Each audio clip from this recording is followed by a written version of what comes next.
Welcome to another week of Turnpike Sports. I am Dave Weishuttle, and as always, I am joined by my co-host and producer, Doug Weishuttle. Doug, what's up? Week 2 of the NFL is up. I had so much fun week 1 because I was in New Jersey and I used one of those new sports betting apps. And truth be told, it took me a while to get the hang of it. I actually inadvertently bet on the Cincinnati Bengals 3 times. Luckily, they won. They beat the Indianapolis Colts, but it was a little.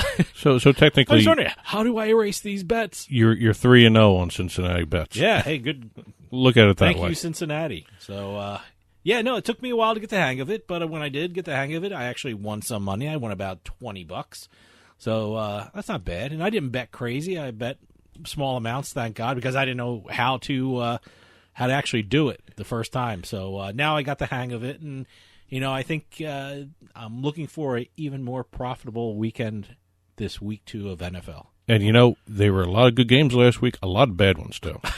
So week 1 is always a crapshoot. I hate week 1 football, betting on them. If you have a football pool or betting on them or fantasy football, first off, I don't know what came over the Tampa Bay Buccaneers and Fitzmagic. I was going to say it. Fitzmagic.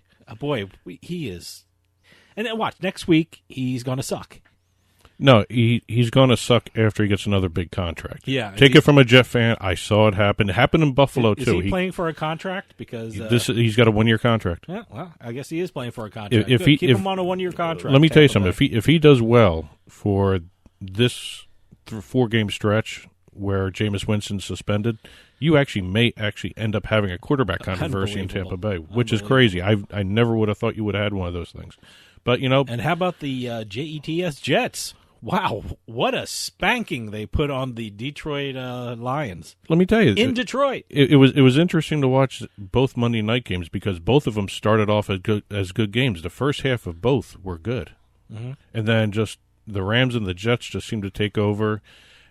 First off, the Jets taking over a game is, I can't even say that phrase because it's unheard of over the last decade here, and we'll see. I don't know. We'll see if they keep doing it. Let me tell you something. I'm going to dovetail this right back into the sports betting app that I used. I watched a Fox Sports 1 TV show. It's one of their betting shows. Lock it in. I figured, you know what? They're going to give some pretty important bookmakers and analysis. They went through the games and they went through the night's games and they made some good sense. And I went with I forgot who said it, but they said take the under in the Jets game, and the under was 44.5. And the Jets beat it themselves. Jets scored 31 alone in the third quarter, and they scored more than 44 in a. Well, let me say this quick review on Lock It In. Mm-hmm. The first half hour is good.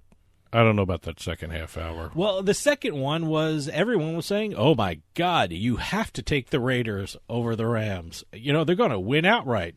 And on the Sportsbook app, I think the Raiders were underdogs by 6 points. So, you know what? Hey. Well, I was talking about the TV show itself. I wasn't talking about the games. The games are first half of the show. Actually, the premiere episode was almost like the games Monday night. The first half was good, and the second half was just crap. Let me put it this way: if they were right in the advice they were giving me, and I won those bets, I would think it's the greatest show of all time. Yeah. But I lost both bets. I can agree with that. So, we'll see what happens in I'm sure they're going to get next better. week here. I'm going to keep giving them a chance. I hope so. Because they got some really heavy hitters in the game. But honestly, world. I really think that would work better as a half-hour show where they just end it with the betting segment. Yeah. Because it actually flowed so much better in the first half than the second half. The interview segment was really off. And maybe that was just because it was the first episode. Well, like I said, it's been a busy week in the sports world, so let's take a ride on the Turnpike. Exit 1. Speaking of sports betting, we're going to talk sports betting for the first exit. Numbers are coming out.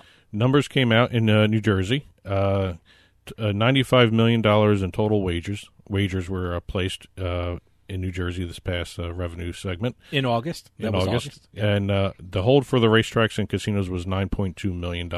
Total mobile handle was $21 million. I think you mentioned that DraftKings led the way with over $2.9 million in revenue in August alone. So not bad for an opening month. No, it's very good for an opening month. And now that we have, and that doesn't even take into consideration football. No, that was just August. As a matter of fact, not taking into consideration football season, DraftKings announced they had already taken their 1 millionth bet. Yeah.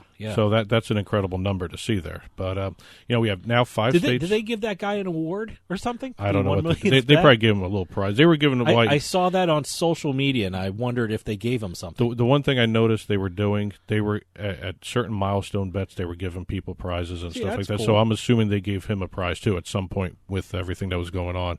But 5 states now offering sports betting: Nevada, New Jersey, Delaware, Mississippi, and now West Virginia. Delaware's numbers came out, too, a little while ago. They recorded $7.7 million in wages for the period between July 30th and August 26th.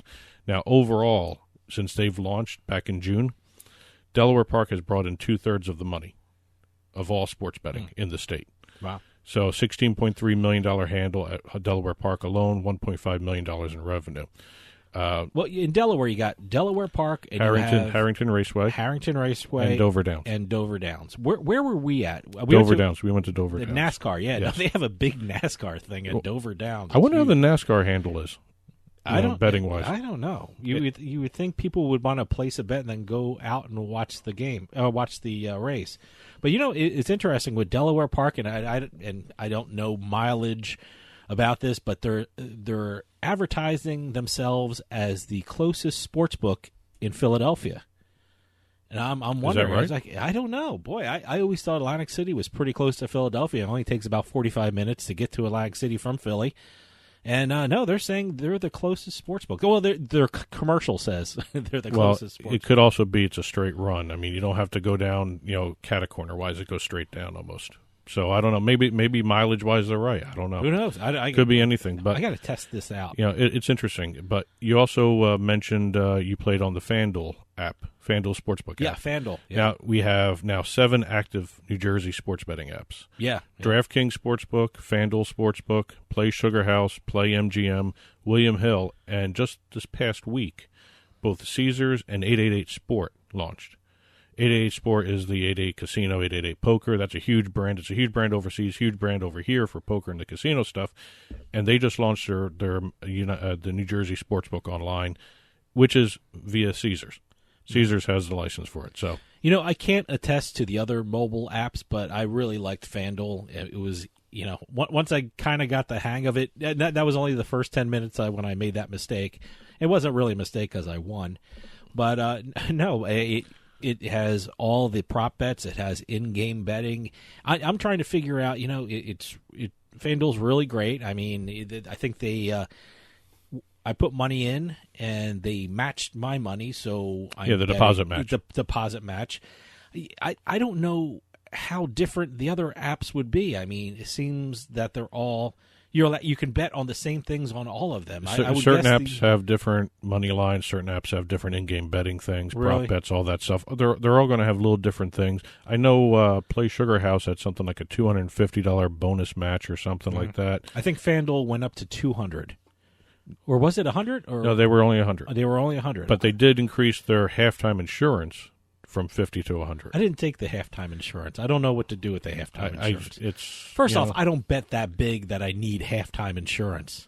So, although if I screw up again like the Cincinnati Bengals bet, I might have to take it out. Well, you actually probably wouldn't have won what you won if you took the halftime insurance because you would have had to pay for it. Yeah, you have to pay for it. But as you go along, these things are going to start evening out at some point. You're actually going to find out which mobile sports book offers the best stuff. So got to wait and see. Got to wait and see who else is coming up. And we actually were told by a couple of different people there's a possibility of 36 different mobile sports betting sites. I can't even imagine. I'm confused right now, and I can't even imagine. I also 36. read someone else said there's a minimum of 20 coming. Okay. So we'll see. It's going to be fun to watch to see what happens. This is just going to keep going over and over again. So, we'll keep everyone up to date each week with this. So, luckily, there's some great writers and some great resources that will tell you the differences between these mobile apps and these mobile sites. And we'll have them on, and they'll help you keep up to date with them all. Exit 2. The Alliance of American Football will be launching in 5 months, give or take, a week or two. But they have embraced sports betting. Boy, have they ever. My God, have they ever. They are going to have enhanced in-game betting thanks to their betting partner, MGM.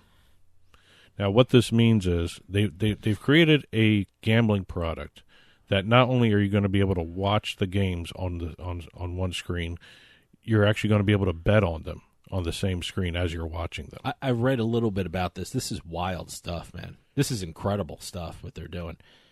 You're actually going to, first of all, it's going to be one screen. So you're watching it and you bet on the same screen. You Right. have to bop from one screen to another screen, right? And with MGM there, yeah. their data collection is going to be incredible as it goes along. What they're going to be doing is, and this is where they're going to depart from the NFL in terms of football anyway, maybe the other major leagues too. There's no union involved here. Mm-hmm. So the players are going to be wearing what they call wearables.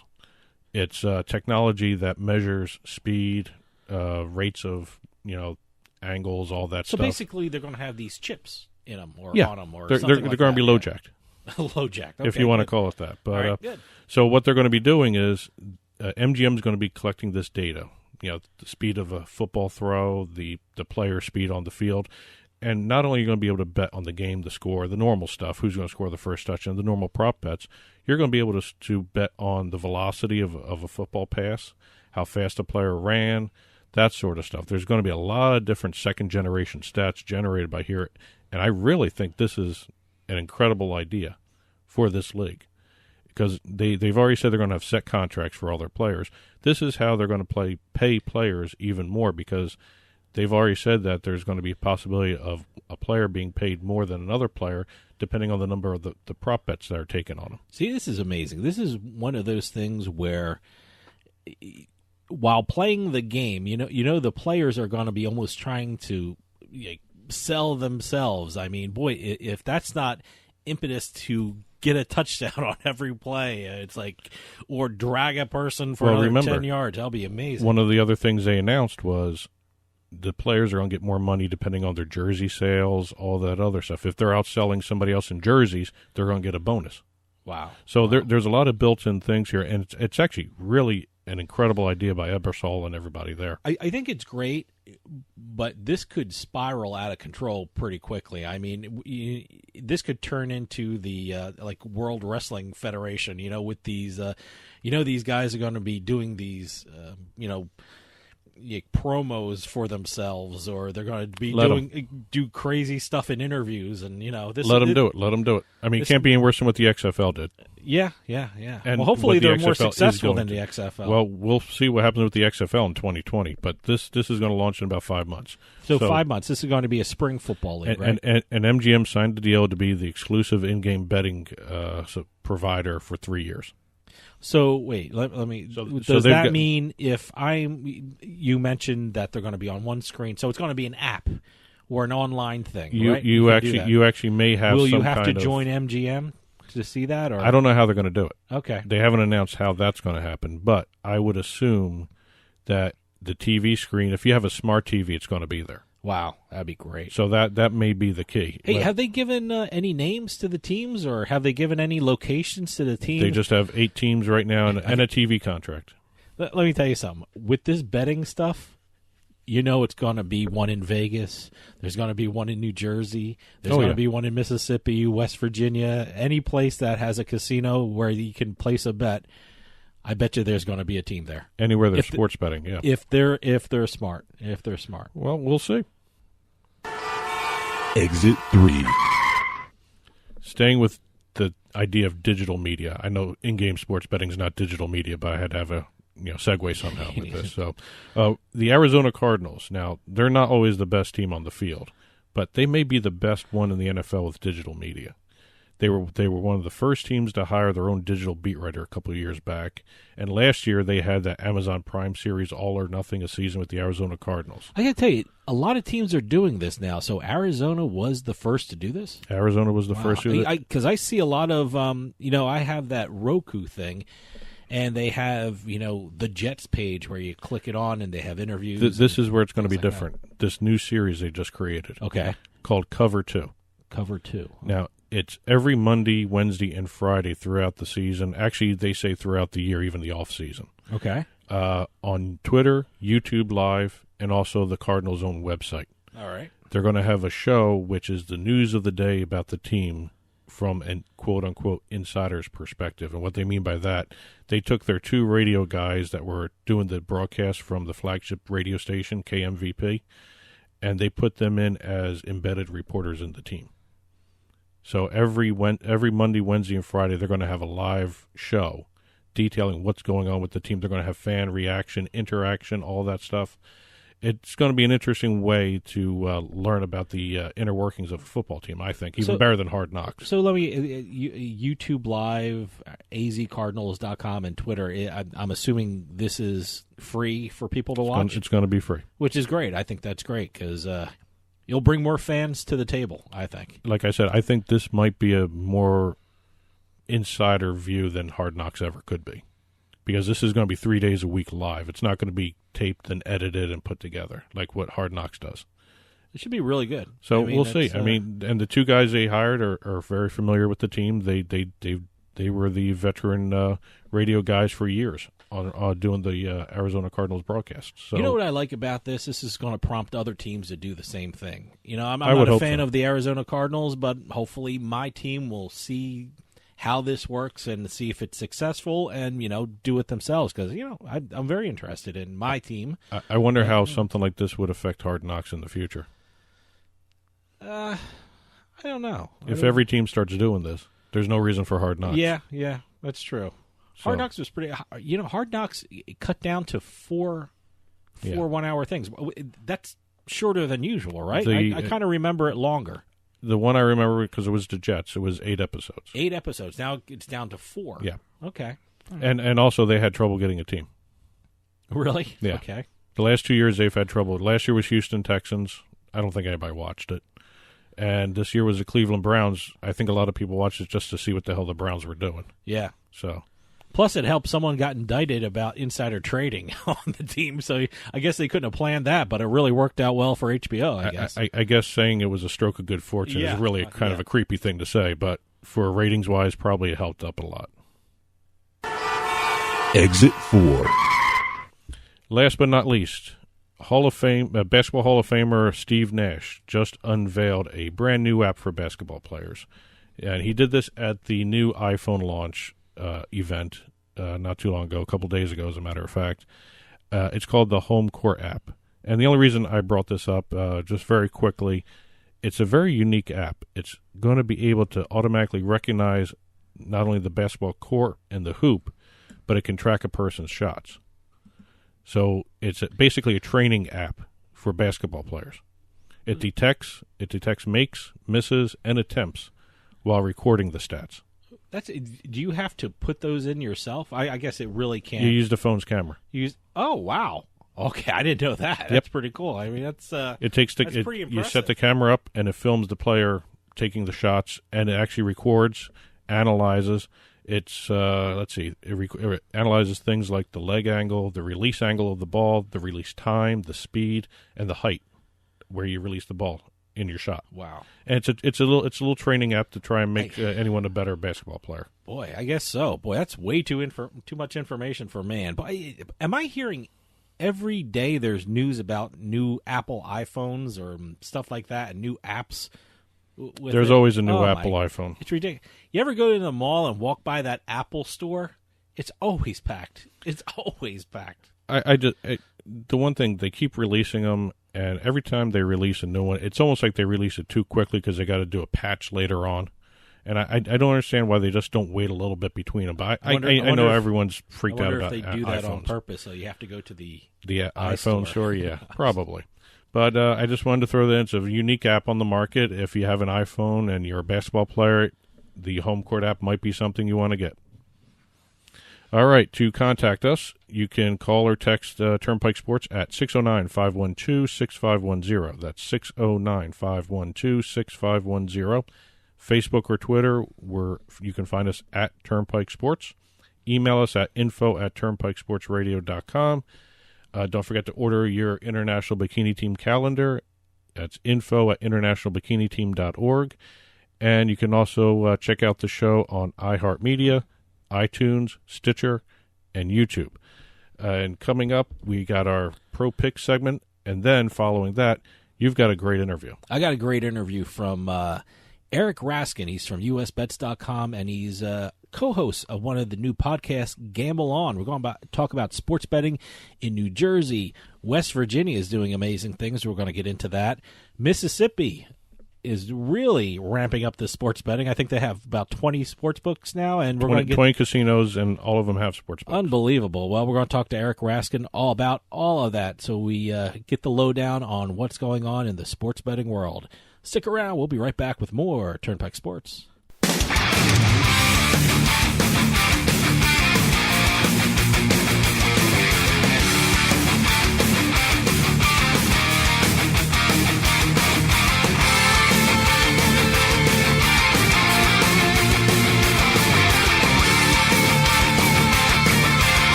Hey, this is Dave Weishuttle from Turnpike Sports with this week's Bet Flash.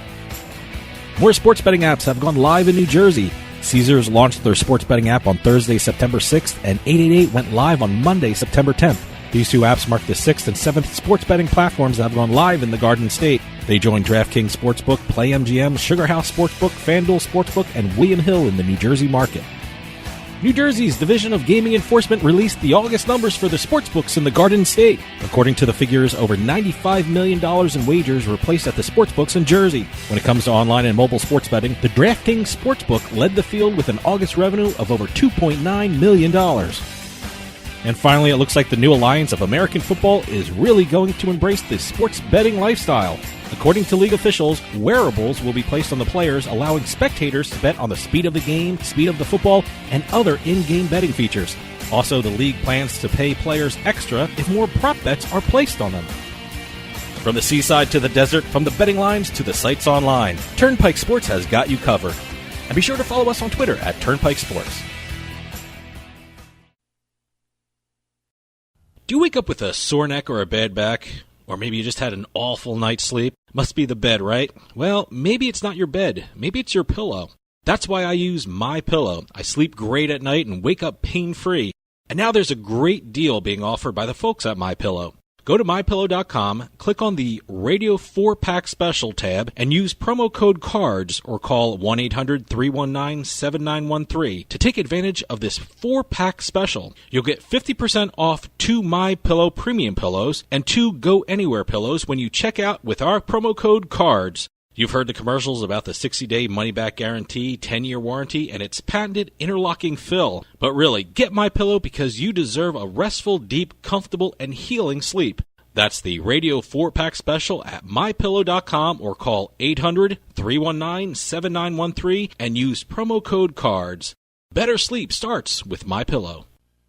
Free stuff is awesome, but free stuff that will spice up your bedroom is even better. Just go to adamandeve.com and select almost any one item for 50% off, and then we'll load on the free stuff. Just enter this very exclusive code, BABE16 at checkout, and you'll get 10 tantalizing free gifts, including a sexy item for him, a special toy for her, and a third item you'll both enjoy.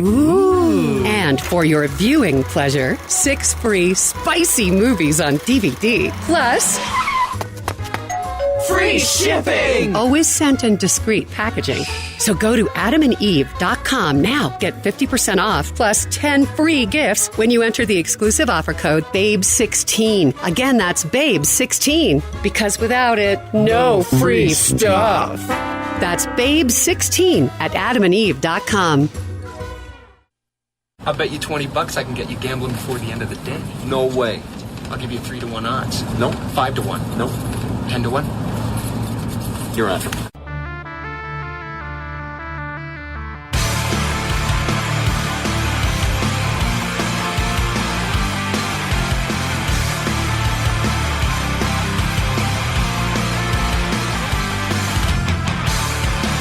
Welcome back to Turnpike Sports. It's our pick section. I didn't do too bad last week. I won one and I lost two on this pick section, but like I said, I won some. I should have taken I'm glad I didn't take my advice on this podcast when I did my actual betting. Yeah, that's the way to build up yourself on a podcast. No, I went with Tennessee. They lost. Segment. Carolina won, and Texans didn't cover. They missed it by a point. Well, I have to admit, I went 1 and 2 as well. So, did you really? Yeah. Oh, okay. And I actually took my own advice and went 1 and 2. Okay, good. For real. So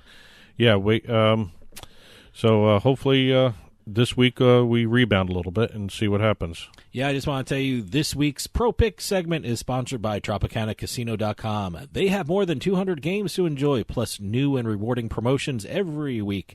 Come experience what TropicanaCasino.com is all about. Now get $15 bonus money plus up to $100 real cash back when you sign up for a new account at TropicanaCasino.com with the promo code Radio15. 21 years or older, terms and restrictions apply. Problem gambler, call 1-800-GAMBLER. Have to get the terms and conditions in there. Oh, absolutely. So, all right, we're gonna start off with a game that I really hesitate doing because I normally don't bet on this team. I'm a Jet fan. I have this stupid superstitious thing about not betting on them. But this time I'm going to take a chance I here. went with the Jets, too. So we're going to go down together on this one. Yeah, Miami Dolphins at New York Jets. Jets, according to what we have here, are a 3-point favorite with an over-under of 44. Now, if there was a time to bet on the Jets, it's this game. That was a very surprising win that they had in Detroit. No one expected that. They were at game time. They were, I think, 7-point underdogs, and something like that. Yeah. Yeah, and they by the end of halftime, within I think it was less than 3 minutes into the third quarter, it was 17-17. And then they just blew out the Lions from there on in. Well, like I said, at the sports book, I took the under, and it was 44.5, and they bypassed that. They blew that second one away. Yeah. in the third quarter, I think. Well, here's the reason why I'm going to go with the Jets. The Jets last year were 7-1 against the spread at home. That was the best in the NFL. Mm-hmm. And the Dolphins were 2-6 against the spread on the road last year. So I'm going with the Jets, 3 points. You know, I think they're actually going to do that. So. Well, I'm going with the Jets just for their performance on Monday night. Not only was their quarterback better than expected, because I didn't expect too much from him his first game, but I'm going with the Jets because of their defense. About 5 interceptions. They made Matthew Stafford look weird. I don't know what the hell he was looking at. 4 interceptions and 1 against Castle. Yeah, and they had 2 of their starters in the secondary out, and I think they're going to be playing this year, so they're going to make Ryan Tannehill crazy. So I think he's going to have a very long afternoon, so I'm taking the Jets at home. All righty. Next up, I have the Carolina Panthers at the Atlanta Falcons. Atlanta's a 5.5-point favorite, and there's an over-under of 44 again. I won with Carolina last week. So, well, we have Atlanta coming off a really bad loss against the Eagles. For some reason, they just couldn't score in the red zone. Just like last year. Just like last year in the championship game. It was the divisional round. And well, right now, looking at the Falcons, they're 8-2 against the spread at home against the Carolina since 2008, and 7 of those wins came by 15 and 12 points. And the spread right now is 5.5. Atlanta's at home. I picked Atlanta. Well, my game is the Chargers at Buffalo. The Chargers are favored by 7.5, and I really cannot stress how bad a team the Buffalo Bills are. And you know what? Putting a rookie quarterback behind that awful offensive line is not going to make them better. So I'm taking the Chargers in this one. I'm laying the points. And you know what? I'm not going to put it on my official ballot for the blog, but, you know, the Chargers might get 43 in this game, which is the over-under themselves. So I'm going with the Chargers. Don't worry about the 7.5 points. They should beat Buffalo easy. I actually like the Chargers. I mean, I love the Chargers. I think they have a great team this every year. I think year they're going to go far in the playoffs. Well, everyone says that every year. So Well, something happens where they go crazy, especially with Kansas City in If that they same can play division. Buffalo every week, they'll go deep in the playoffs. Well, we'll see what happens. But, yeah, that's a good pick, I think, anyway. Last game for me this week, Indianapolis Colts at the Washington Redskins. Redskins are 5.5-point favorite again, with an over-under of 45.5. I like Alex Smith. I think he's a great quarterback. Well, this is Andrew Luck's first road game since December 2016. He looked good last week. Not great. He looked okay. He just, for me, maybe I'm wrong. Maybe I'm just have this in my head. The velocity coming out, the ball coming out of his arm just doesn't look like the same Andrew Luck of a couple years ago. So I don't know if he's still getting his strength back, but I think it just doesn't look right. I think it's a matter of, he looked good for what he was. And it's better than him sitting there hurt again. And I thought he looked decent for what he was doing. The Redskins, they've covered the last 3 of their past 4 games. And also, this is one thing I found out about the Colts. It's week 2. And over the past 5 years, the Colts are 0-5 straight up and 1-4 against the spread in week 2. Really? Oh. So just looking at what's going on, the Redskins covering 3 of their past 4 games, that record against the spread in week 2 for the Colts, I'm going with the Redskins. Seems solid. My game is Philadelphia at Tampa Bay. Philadelphia is a 3-point favorite, and the over-under is 43.5. I think defense is going to be the deciding factor in this game. I know Ryan Fitzpatrick, or I should call him Fitzmagic after what he did to the New Orleans Saints, but he's a streaky player, and he didn't face that dominant defensive line that the Philadelphia Eagles have. Look, I'm not saying Nick Foles or Ryan Fitzpatrick is going to be world beaters in this one, but I think the Eagles' defense is going to make the difference.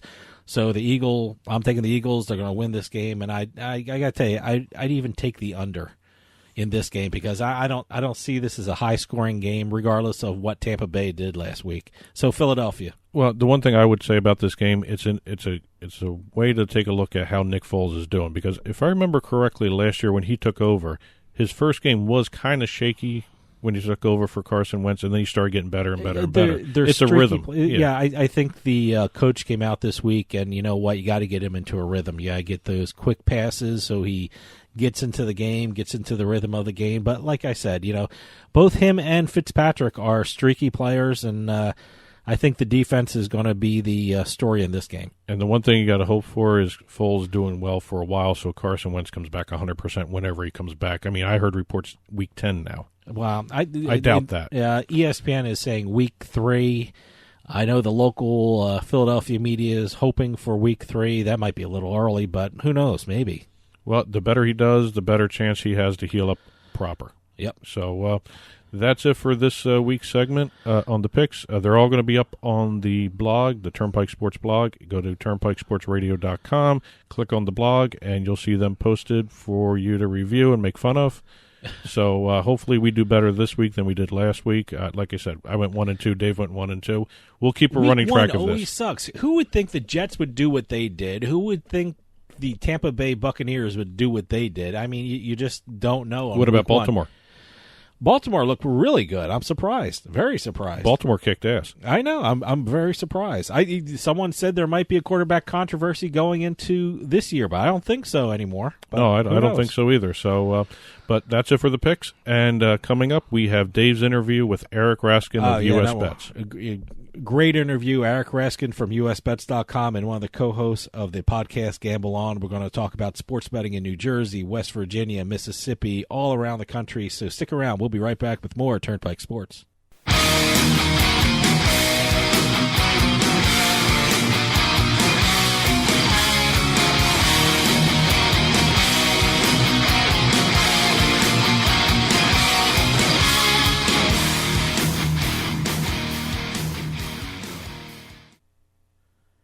We'll get right back to the show, but I want to take a minute to talk to you about Bean Genius.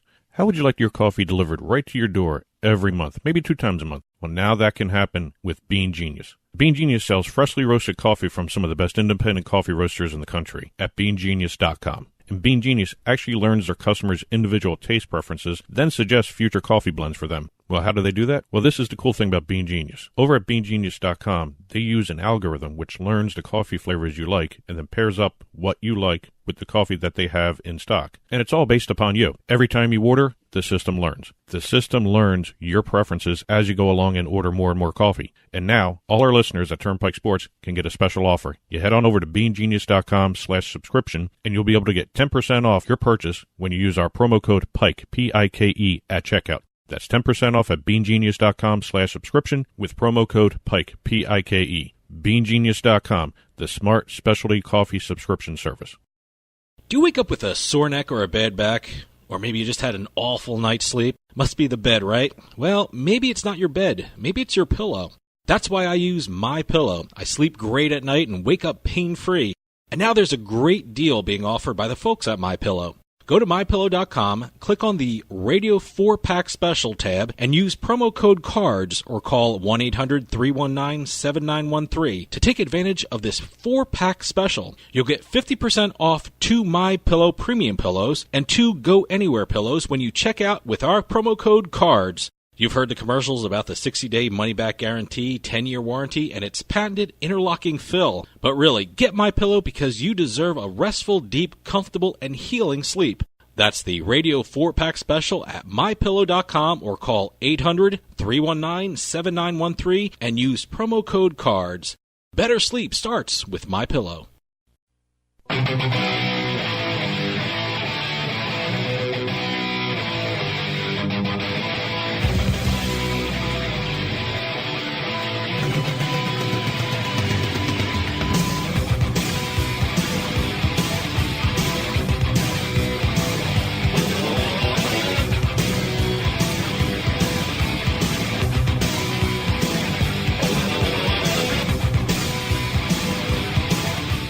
Welcome back to Turnpike Sport. You know, I think by all accounts, the gambling story of the year has been the rise of sports betting in a handful of states.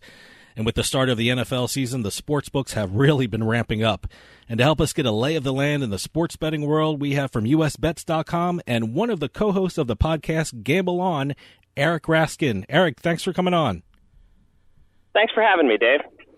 You know, I want to start off in New Jersey. I mean, it seems like there's a new sports book or a new sports betting app that's coming out weekly. As it stands now, how many physical brick-and-mortar sports books does New Jersey have? So let's see. I was thinking first about the apps and the fact that you said it seems we have a new one weekly. I think it's more than one a week now. We're at that pace. But as far as the physical books, so you've got the 2 racetracks at Meadowlands and the Big M, and then all the books in Atlantic City, which again it's almost hard to keep up. I believe there are now 6 open with a 7th expected soon in Atlantic City. So yeah, a lot of options for where to bet in New Jersey already. Just a few months post the Supreme Court's reversal of PASPA. You know, that's exactly the same conversation we had in our office this morning. How much are we up to right now? Because I lost count. Yeah, it's reached that point. It's funny, you know, we're trying. We basically on our websites we try to post a new article every time somebody opens a book, and the first couple of times it was like, well, here's the second one, and Borgata's opened the third one, and it's easy to put a number to it, and now it's reaching that point where it is kind of beyond a matter of once you can't count them on just one hand, it gets hard to keep track, and especially true on the mobile side. It's and it's also, I think, less of a splash at this point each time. You know, when DraftKings Sportsbook was the first to go up on the mobile side, that was a huge deal, and we covered it from numerous angles for numerous days and waited breathlessly for a competitor to pop up and catch up to them. And then with the flood of them, it's almost like you can't even report fast enough on the new ones that have opened up since then, and they just get lost in the shuffle. I'm having trouble keeping up on the deals made. I know the last one was Tropicana in Atlantic City. They just made a deal for a sports book. I got to ask you, is it pretty much a foregone conclusion right now that all Atlantic City casinos will have a sports book soon? I think so. There is some question with regard to Caesars due to some conflicts with ownership. Or maybe it's Golden Nugget. There's like so many again that I can barely keep them straight. I guess it's Golden Nugget has like the NBA team under the same ownership. So there was some question there about what they would offer. But yeah, I mean, ultimately, I think we're headed that way. That every casino in Atlantic City eventually is going to have a sports book. It becomes a negative differentiator if you're the only casino in town without a sports book. Everyone else has it. That's not great in terms of drawing the customers in. So I think we're certainly headed that way. You know, I want to ask your opinion that I've been starting to hear from a lot of people in the gambling world when it comes to sports books in New Jersey. Now, New Jersey, you know, North New Jersey is considered the New York market. South Jersey is considered the Philadelphia market, and everyone's saying, you know what, the North has so much more population that we expect to see higher revenue figures from Meadowlands and Monmouth Park. Do you think that's a credible argument? Do you think they have a point there, or what is your opinion on that? Yeah, I do think that's a credible argument, and we saw it with the first full month of revenue reports where Meadowlands led everyone in revenue despite opening midway through the month. That they beat Borgata and all the other Atlantic City casinos just in terms of sports betting. I think being that close to New York City is a huge advantage just in terms of the crowds that are going to come and check it out and place bets. It's just a more populous city than Philadelphia. And I wonder how many people in Philly and just in Pennsylvania in general might be a little more patient about driving over the border to somewhere in New Jersey because they know that Pennsylvania is coming soon, that they're going to have their local casino or a mobile option in Pennsylvania probably within the next few months, whereas New Yorkers might feel like, how long am I waiting? Next summer, next fall? I'm not sure. I'm gonna head to the Meadowlands or Monmouth Park and place a bet. So I think for a variety of reasons, but the number one being just that New York City, you know, the population is enormous there. I do buy into that philosophy that the New York crowd is gonna make the handle a little bigger at those northern books. You know, let's stick with the two regions of New Jersey and the conversation I had with your coworker, John Brennan. You know, like I said, North Jersey's New York, South Jersey's Philadelphia. The sports books in North Jersey are going to take more bets on the Giants and Jets. The South Jersey is going to take it on the Eagles. How much does that screw up the betting lines statewide, or are you going to see different bets and betting lines? And as a consumer, will I get better odds if I want to bet the Eagles in the North? You would have thought so. That was sort of a common theory going in, was that people are going to bet their local teams and their favorite teams enough to throw off the lines and skew the lines. But it hasn't really been the case so far. For whatever reason, the lines have been pretty consistent, at all points in the state. And early on, over the summer, like when this is shifting to NBA, but when the LeBron to the Lakers news came down, even in the New Jersey sports books, you know, the Lakers were getting more action than anybody else on futures to win the title. So, I certainly would have thought, boy, if you want to bet the Eagles, don't go to Atlantic City to do it. That you're going to get shorter odds there. But it hasn't really been the case, and I'm not sure if that's just the operators being willing to take a little more risk and take a little bit of a hit. But, you know, it's even, you look at the week 1 Thursday game with the Eagles and Falcons, where that line across the country moved significantly from Eagles opening up as about a 4.5 point favorite down to like a pick 'em in a lot of places. And the action even in New Jersey supported that people were betting Atlanta regardless of where they were from. I wonder, in terms of people placing a little bet on their favorite team, sure, I imagine there's a lot of that. When it comes to the big bets, I would imagine people are going to try and bet with their heads and not their hearts. And so far, we're not seeing wildly different lines based on people wanting to support the home teams. Will be interesting, though, to see if the Jets fans go a little crazy after week one and they have to skew the Jets odds in North Jersey a little bit. I screwed up that game last night. Wow, boy, did I miss that one. But but it was fun.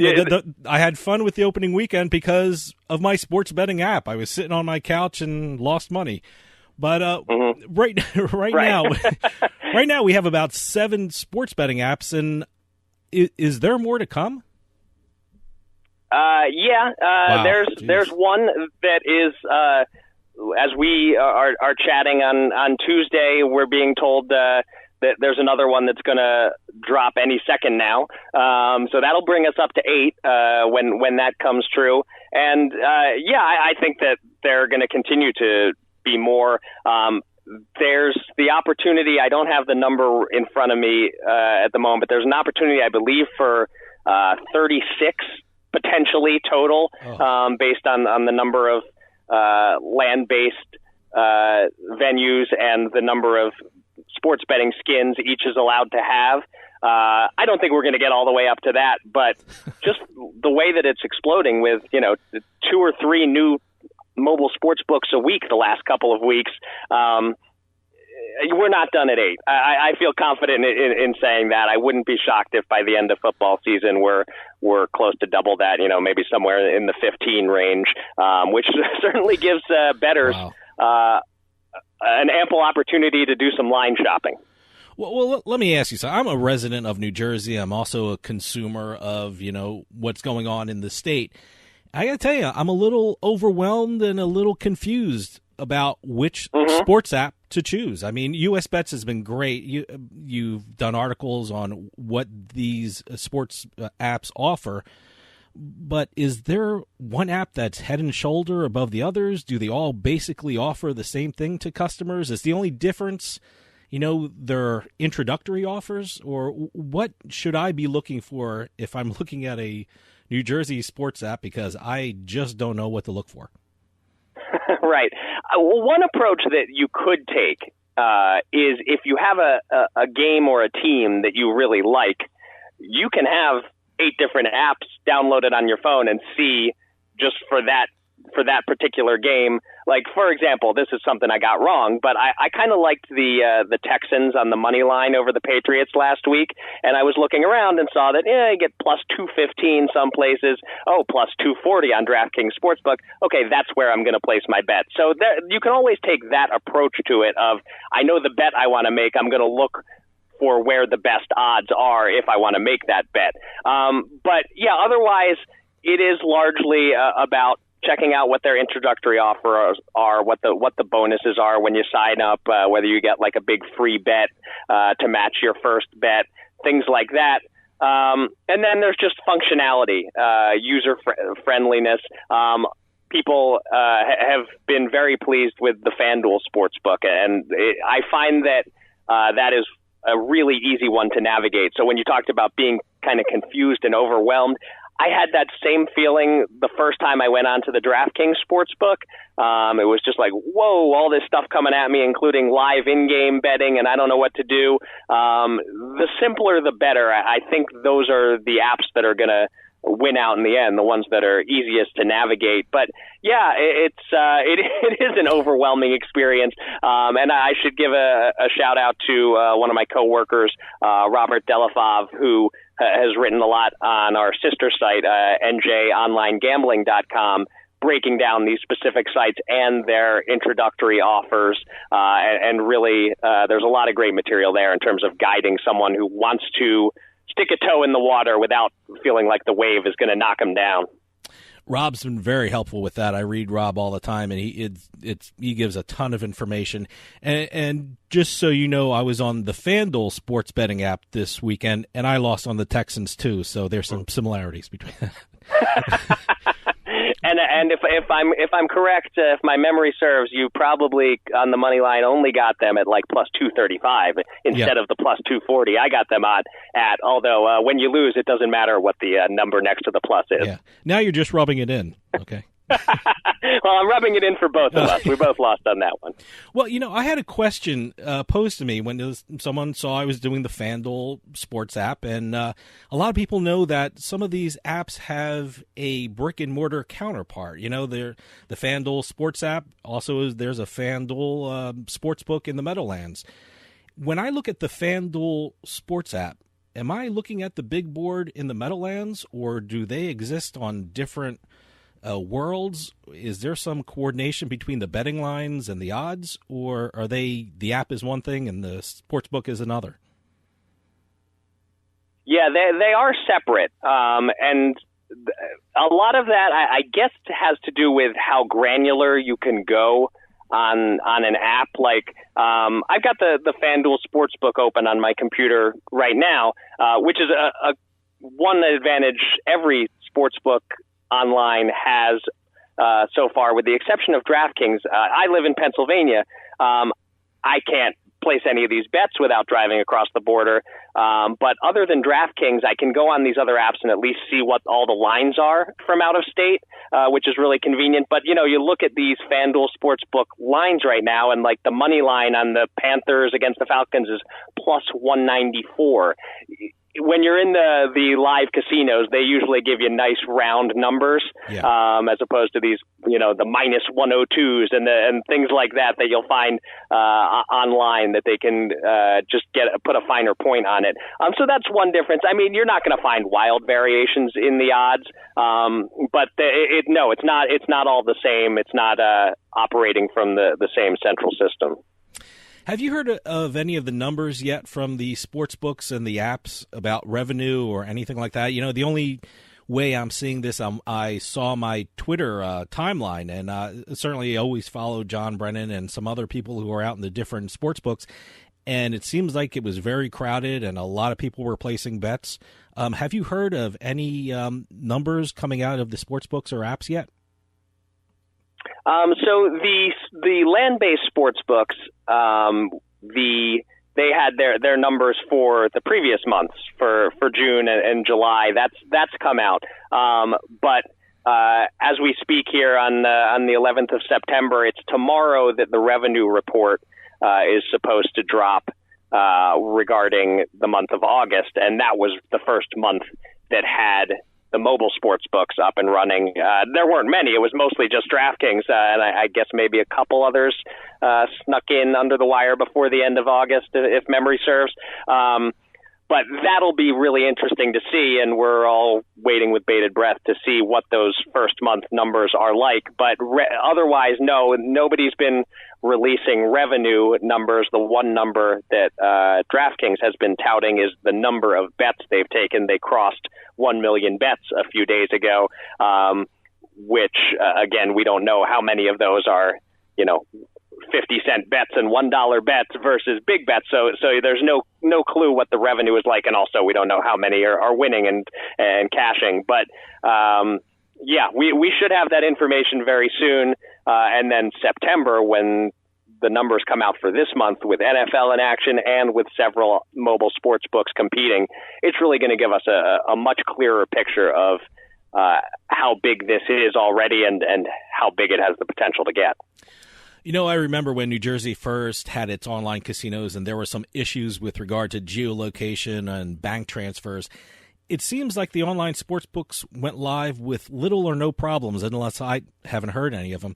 Have you heard of any problems that people were having with regard to the online sports books?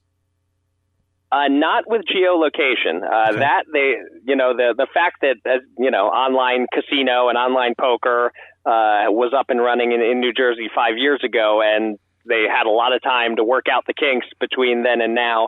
Geolocation seems really strong. I haven't heard of any issues with it, but some of the payment stuff was a little trickier at first, especially on DraftKings. They didn't have PayPal connected until just a day or two ago. They finally announced that they were working with PayPal, which anyone who has transferred money to and from any online gaming site will tell you that the PayPal type option is just so much easier, so much smoother. Once you start getting banks and credit cards involved, there's a little more potential for hiccups and things getting declined. And I know that DraftKings Sportsbook was dealing with a little of that at the outset. But now that they have PayPal and most of the competitors have PayPal, I assume it's going to be pretty smooth sailing. Now, New Jersey isn't the only state that went live with sportsbooks this summer. West Virginia just recently opened a sportsbook, and it was last week just in time for the West Virginia-Tennessee football game, which was great timing. For those who don't know, where is that sportsbook located? So that's Hollywood Casino at Charlestown Races is the one that got up and running before all the others. There are 4 other casinos in the state that are all expected to follow. But, we had the pleasure last week on the Gamble On podcast of having Eric Zimney, the VP of Hollywood Casino at Charlestown Races, on to talk about it. And seems like they got off to a good start. And it was very important to them, was a top priority to them to be up and running by September 1st when college football started with a couple of West Virginia-based teams playing. They wanted to be up and running. Obviously, their competitors placed a little less of a priority on being ready for the start of football season, but they'll all soon follow. Now, you mentioned competitors. That gives the impression that it's going to spread to other properties in West Virginia. Where are the other properties located with regard to sports betting in West Virginia? You've hit upon an area that's a little outside my expertise in that I've never spent time in West Virginia, and I don't really know the geography of the state well. There are 4 other properties. Off the top of my head, I couldn't tell you what parts of the state they're in, but I'll say this, that we asked Eric Zimney, whether it's a big advantage that his casino is beating the others to the punch with the sports book. And he said it really doesn't make a difference to him because the other casinos aren't located that close to his, that the clientele that are coming to Hollywood Casino aren't deciding between multiple casinos. It's kind of a matter of convenience and what you're closest to. And they get a lot of Baltimore folks and Washington, D.C. folks and Pittsburgh folks. But the other casinos are spread in some different parts of the state. I got to ask you about your state now, Pennsylvania. New Jersey has sports betting. West Virginia has sports betting. Does this put the pressure on Pennsylvania to move a little quicker with regard to sports betting? I mean, they have 2 pro teams, NFL teams, Eagles and Steelers, with loyal fan bases. You would think they want to bend over backwards to start sports betting. Do you think that since West Virginia just started, that puts a lot of pressure for Pennsylvania to move a little quicker? Yeah, you would think so. But so far, the folks running things in Pennsylvania, whether it was on the lawmaker side or just the regulatory side, no one has seemed to be in too huge of a rush. I mean, if you would have asked me a few years ago whether New Jersey getting online poker and online casino going was going to put pressure on Pennsylvania, I would have said, Pennsylvania is going to follow soon. And here we are in 2018, and laws are on the books, but nothing's up and running yet. So Pennsylvania, for whatever reason, seems to be taking its time, but there have been a couple of properties that have applied for the sports betting licenses at a hefty fee, and they'll be paying hefty taxes on them as well. Pennsylvania is looking to squeeze a lot of money out of this, and they're off to a good start, in terms of they've collected about $250 million just in application fees and license fees before any of the online sites or sports books are even up and running. But it's coming. The general consensus seems to be that early 2019, maybe if we're lucky, before the end of 2018. Okay. But we're a few months away, probably. You would have thought they would have been in more of a hurry to get it done in time for football season. But, hopefully I'll be able to place a bet in my home state when the Eagles are in the Super Bowl again in February. That's interesting because every state, it seemed like the target was the start of the football season. But I guess Pennsylvania doesn't care. Yeah, I don't know. For whatever reason, they want to force guys like me to drive to their favorite Starbucks in New Jersey if they want to place a bet for a little bit longer. But eventually, I will be doing my sports betting from home. Well, another state that ushered in sports betting is Mississippi. So far, what has been the news coming out of Mississippi? Well, in terms of the number of live venues that you can bet sports at in Mississippi, it's higher than anywhere other than Nevada. There are upwards of 20 casinos. Wow. That have opened up sports books. Yeah. About the biggest news I've seen is just that the return to bettors hasn't been great. That the bettors haven't had much success there so far compared to Nevada. In Nevada, the casino win is usually somewhere in the neighborhood of about 5 to 6% on sports betting. I've seen early reports out of Mississippi saying it's more like 22%. I'm not sure quite what conclusions to draw from that. But the early word is just that people are enthusiastic there. But they don't have the mobile yet. New Jersey is the only state that has mobile, and I'm not sure if Mississippi is going to. In West Virginia, they're talking about it, that the properties in West Virginia are expecting mobile sports betting eventually.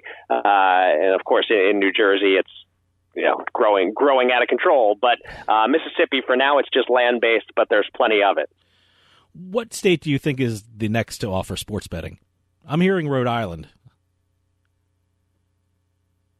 Yeah, it looks like Rhode Island's next. I mean, the three states that have passed laws but haven't seen any sports books actually open yet are Pennsylvania, New York, and Rhode Island. And New York is kind of a mess, even though they've technically passed a law. It seems that there are revisions planned before anything really moves forward. So it's down to Rhode Island and Pennsylvania. There are only 2 casinos in Rhode Island that are going to have the option to offer sports betting, but it seems the word is that Rhode Island, probably October, November, there will be sports betting in the state of Rhode Island, and assuming that does happen on that timeline, that puts them ahead of the projections for Pennsylvania. I didn't want to let this interview go off before I tell you what a great article you wrote on US Bets about the commemoration of the 20th anniversary of the release of the movie Rounders. And I can't believe it's 20 years now. In your opinion, Thank you, I Dave. feel really old. Thank you. What did the movie Rounders do for the poker industry, do you think? I think it was a critical building block toward the poker boom. Everyone credits the 2003 World Series being televised on ESPN and Chris Moneymaker winning and the whole card camera, as well they should. That was really the pivotal moment, but a lot of that doesn't happen, and certainly doesn't happen the way that it did without Rounders. And it's interesting that Rounders came out in September 1998 and came and went from movie theaters without much of a buzz, without generating a whole lot of money. On a $12 million budget, it made about $22 million. So certainly not a hit. It became a hit on delay once it became available on video and started playing on cable a lot.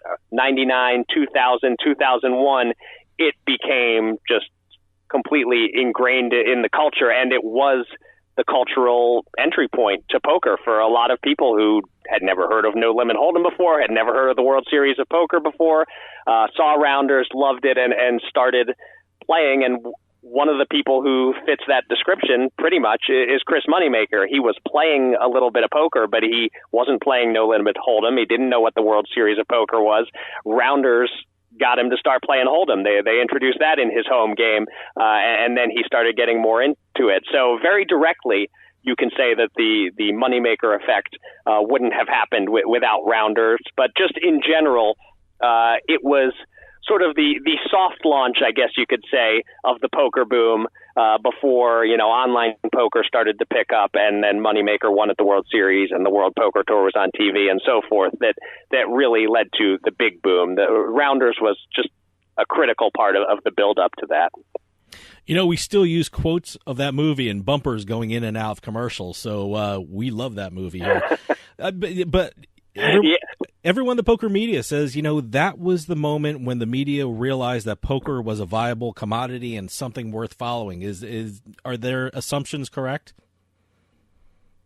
Yeah, I think so. You know, in the article that I wrote, I interviewed Daniel Negreanu for it, and he just made a great point. It seems simple, but it's something I'd kind of lost track of all these years later, that rounders made poker cool. Yeah. You know, it made it a Hollywood thing. It made it something you wanted to do that seemed like something, you know, a cool young guy could do, whereas prior to that, maybe you just thought of it as, you know, an old man's game played in smoky back rooms and things like that. We still had the smoky back rooms in rounders, but Matt Damon and Ed Norton, I think, kind of changed the perspective on what sort of person could play. So, yeah, it absolutely changed people's perspectives on poker, having rounders out there and just shining a different kind of light on a game that, again, a lot of people went in to see that movie, you know, or rented it or whatever, and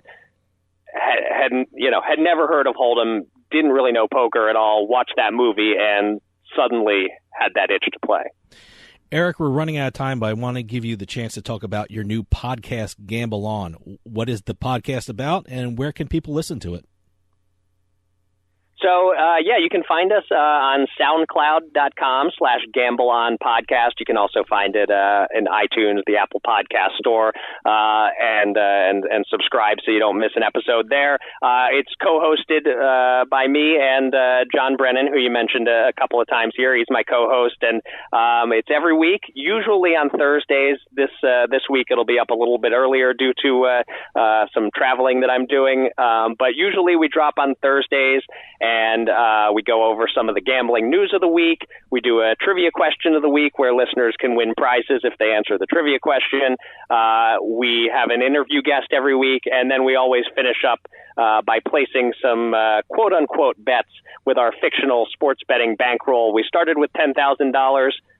We are currently a little under $10,000. I won't say exactly how much, but we're on the upswing. We had a winning week last week. We're making a comeback, and now that NFL season is underway, we're also doing our own version of the Las Vegas Super Contest, where we'll be going head to head. John and I picking 5 games every week, so trying to mix it up with a good blend of hard news in the gambling industry and just having some fun with the whole thing. It is really great. Please, people, listen to it. It's outstanding. Eric Raskin of usbets.com and from the podcast Gamble On, thanks for joining us and keeping us up to date on what's happening in the sports betting world. Thanks for coming on. My pleasure, Dave. Great talking to you. Well, I think that'll about do it for us for Turnpike Sports. See you next time, and we'll see you again on the Turnpike.